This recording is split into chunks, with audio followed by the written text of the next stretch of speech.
संपवणार आम्हीच, असं नेत्यानाहू यांनी आज म्हटलेलं आहे. काय वाटतं इस्रायलची पुढची पावलं काय असणार आहेत?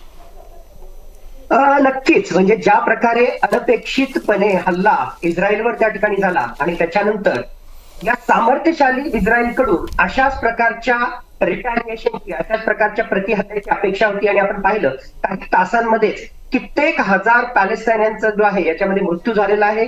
त्यांचा जो आहे खात्मा करण्यामध्ये, एक प्रकारे हमासच्या अतिरेक्यांचा खात्मा करण्यामध्ये इस्रायलला या ठिकाणी यश मिळालेलं आहे. पण ही फक्त सुरुवात आहे. माझ्या मते जे आहे टप्प्याटप्प्याने त्यांना जावं लागेल. सगळ्यात पहिलं चॅलेंज त्यांच्या समोर जे असणार आहे की इस्रायलमध्ये ऑलरेडी जे हमासचे अतिरेकी घुसलेले आहेत तर त्यांचा जो आहे पूर्णतः बिमोड करणं हे टॉपमोस्ट प्रायोरिटी त्यांच्याकडे असणार आहे. दुसरी प्रायोरिटी त्यांची अशी असणार आहे की गाझाशी संबंधित, त्याचबरोबर वेस्ट बँकशी संबंधित ज्या ज्या ठिकाणी त्यांच्या फेन्समध्ये, म्हणजे थोडक्यात त्यांच्या बॉर्डरमध्ये एक प्रकारे छेद देऊन हे हमासचे अतिरेकी इस्रायलमध्ये घुसले होते, तर त्या ठिकाणी जे आहे त्या फेन्सला पुन्हा दुरुस्त करणं किंवा त्याचा बंदोबस्त करणं, त्या ठिकाणी टँक ठेवणं, ड्रोनच्या माध्यमातून टेहळणी करणं, हे त्यांचा दुसरा टप्पा त्या ठिकाणी असणार आहे. आणि तिसरा सर्वात महत्वाचा टप्पा की हवाई हल्ल्यांच्या माध्यमातून तर जे आहे गाझा पट्टीवर ते हल्ले करतायत, पण आता जमिनी हल्ल्याच्या मार्फत सुद्धा जे आहे सैनिकांना त्या ठिकाणी धाडणं आणि खऱ्या अर्थानं गाझा पट्टीवरून हमासची जी हुकूमत आहे ती पूर्णतः संपवणं, त्यांचं सगळं जे इन्फ्रास्ट्रक्चर आहे ते पूर्णतः उद्ध्वस्त करणं आणि आता भविष्यामध्ये गाझा हा पॅलेस्टाईनचा हिस्सा न राहता तो पूर्णतः इस्रायलचाच कसा राहील यासाठी प्रयत्न करणं, अशी जी आहे टप्प्याटप्प्यानं माझ्या मते जी आहे इस्रायलची रणनीती येणाऱ्या काळामध्ये असू शकते. बरं, विजयजी देखील आपल्या सोबत आहेत. विजयजी, इतर सगळ्याच देशांनी म्हणजे अमेरिका असो, भारत असो, इटली, फ्रान्स या सगळ्या देशांनी जेमतेम इस्रायलला या सगळ्या युद्धामध्ये पाठिंबा दिलेला आहे. मात्र इराणनं इस्रायलवर केलेल्या हल्ल्याचा खरं तर इराण एकीकडे आनंद व्यक्त करते असं दिसतंय. खरं म्हणजे पहिल्यांदा आपण या हल्ल्याचा निषेधच करूया. दुसरं सर्वात महत्वाचा जो फॅक्टर या इस्रायल आणि पॅलेस्टाईन मध्ये जो संघर्ष होईल याच्यामध्ये इस्रायली या ठिकाणी विजयी होणार नाही आणि गाझा पॅलेस्टाईनी या ठिकाणी विजयी होणार नाही. खऱ्या अर्थाने इराण मात्र या डायनामिक्स मध्ये सर्वात मोठी बाजी मारणार आहे.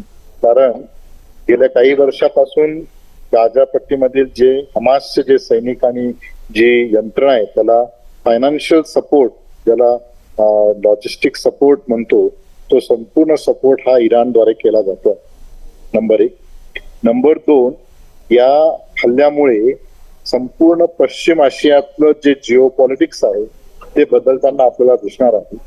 एकीकडे UAE किंवा सौदी अरेबिया यांनी ज्या पद्धतीने इस्रायलचा सपोर्ट केलेला आहे तो सपोर्ट पाहता बहुतांशी हे इस्रायलला जागतिक पातळीवर जरी सपोर्ट असेल तरी इतर जी इस्लामिक देश आहेत यांचा मात्र अप्रत्यक्षरित्या पॅलेस्टाईन या प्रश्नाला सपोर्ट असणार. म्हणून येणाऱ्या कालखंडात इराण आणि त्याचे जे मित्र राष्ट्र आहेत यांची भूमिका फार महत्वाची. नंबर 1. दुसरा सर्वात महत्वाचा जो या युद्धामध्ये दिसतंय की जुलै महिन्यामध्ये ज्यावेळेस इस्रायलच्या पंतप्रधानांनी ज्युडिशियल सिस्टीम मध्ये रिफॉर्म्स आणलेत आणि संपूर्ण न्याय प्रक्रिया आपल्या अंकित आणली, त्यानंतर तिथल्या सैनिकांनी आणि लोकांनी रस्त्यावर येऊन आम्ही याच्यात जाणार नाही, शस्त्र कुठल्याही याच्यात काम करणार 2000 सैनिकांनी त्या ठिकाणी नकार दिला. त्याचा फायदा घेऊन त्या ठिकाणी इंटेलिजन्स लॅब्सचा फायदा घेऊन ही कारवाई करण्यात आलेली आहे. त्याला इराणचा सपोर्ट हा फार महत्वाचा आहे. आणि म्हणून गेल्या 4 वर्षापासून जी पॉलिटिकल अनस्टॅबिलिटी इस्रायलमध्ये होती, म्हणजे मधल्या काळात 2-3 सरकार आलेत, परत नेत्याने आलेत आणि या 4 वर्षाच्या पॉलिटिकल इन्स्टॅबिलिटीमुळे हमासने बरोबर टार्गेट अक्युरेट जो वेळ आहे ती वेळ साधली आणि हा हल्ला घडून आणला. परिणामी आता या पुढच्या कालखंडामध्ये असं दिसतंय की कदाचित गाझा पट्टीवर संपूर्ण नियंत्रण हे जरी इस्रायलने कॅप्चर केलं तरी तो दहशतवाद पॅलेस्टाईनचा जो प्रश्न आहे तो प्रश्न आपल्याला लगेच संपताना दिसणार नाही. आणि खऱ्या अर्थाने आंतरराष्ट्रीय पातळीवर जिओ पॉलिटिक्स सह पूर्णपणे मिलिटरी कॅपॅबिलिटीची कस लागणार आहे. कारण आता संपूर्ण लष्करी जी साधन सामुग्री जी आहे ती साधन सामुग्री अमेरिकेसह इतर राष्ट्र इस्रायलला सपोर्ट करणार आहेत आणि त्याला काउंटर इतर ही जी देश आहेत ही सुद्धा करण्याची शक्यता आहे. आणि म्हणून येणाऱ्या कालखंडामध्ये भारत इस्रायल संघर्ष हा अधिक तीव्र होऊन आता जो आपल्याला लो इंटेन्सिटी कॉन्फ्लिक्ट आणि मिड इंटेन्सिटी कॉन्फ्लिक्ट मध्ये दिसतोय तो हाय इंटेन्सिटी कॉन्फ्लिक्ट मध्ये ऑलरेडी तो इंटर झालेला आहे. त्यामुळे युनायटेड नेशनसह इतर ज्या यंत्रणा की ज्या जागतिक पातळीवर शांतता आणि सुरक्षितता प्रस्थापित करण्याचं काम त्यांचा रोल हा येणाऱ्या कालखंडामध्ये महत्वाचा ठरणार आहे. बरं, आपल्याबरोबर सतीशजी देखील आहेत. सतीशजी, या सगळ्यामध्ये या युद्धात आम्ही हमासचा नायनाट करू असं यावेळी इस्रायलनं म्हटलेलं आहे. मात्र जो बायडन यांनी लष्करी मदत आम्ही पुरवणार असल्याची घोषणा केलेली आहे. आणि दुसरीकडे जर आपण पाहिलं तर मोठ्या प्रमाणात युद्ध जे ते तीव्र होण्याची शक्यता वर्तवली जाते.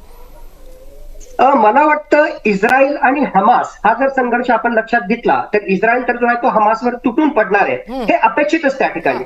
पण जर युद्ध किंवा हा संघर्ष जर तिथपर्यंतच राहिला तर माझ्या मते हे युद्ध फार काही चिघळणार नाही. ऑफकोर्स पॅलेस्टाईनी अतिरेक्यांतर्फे हमासच्या किंवा इतर इस्लामिक दहशतवादी संघटनेच्या अतिरेक्यांतर्फे याला जे आहे भविष्यामध्ये सुद्धा इस्रायलला विरोध होईल हा एक प्रकार आहे. पण हे युद्ध तिथपर्यंत न थांबता खरोखरच इराणची जी आहे उघड उघड भूमिका काय असणार आहे, सौदी अरेबियाची उघड उघड काय भूमिका असणार आहे, हा अत्यंत महत्वाचा रोल यांची भूमिका जी आहे ती येणाऱ्या काळामध्ये प्ले करणार आहे. जर खरोखरच इराणनं जर या युद्धामध्ये उडी घेतली किंवा इस्रायलनं इराणच्या हद्दीमध्ये जाऊन हिजबुल्लाच्या अतिरेकी संघटनेची जी वेगवेगळ्या प्रकारची पाळंमुळं आहेत ती उद्ध्वस्त करण्याचा प्रयत्न केला तर नक्कीच इराण जो आहे या युद्धामध्ये ओढला जाईल. सौदी अरेबियाचा सुद्धा कसा रोल असणार आहे हे आपल्याला त्या ठिकाणी पाहावं लागेल. आणि या महत्वाच्या शक्ती जर त्या ठिकाणी ओढल्या गेल्या तर मग त्याच्या अनुषंगानं एका बाजूला रशिया त्या ठिकाणी उभा राहील, म्हणजेच इराण रशिया ही जोडगोळी एक बाजूला असेल तर दुसऱ्या बाजूला इस्रायलच्या बाजूनं वेगवेगळ्या प्रकारची युरोपियन राष्ट्र आणि सर्वात महत्वाचं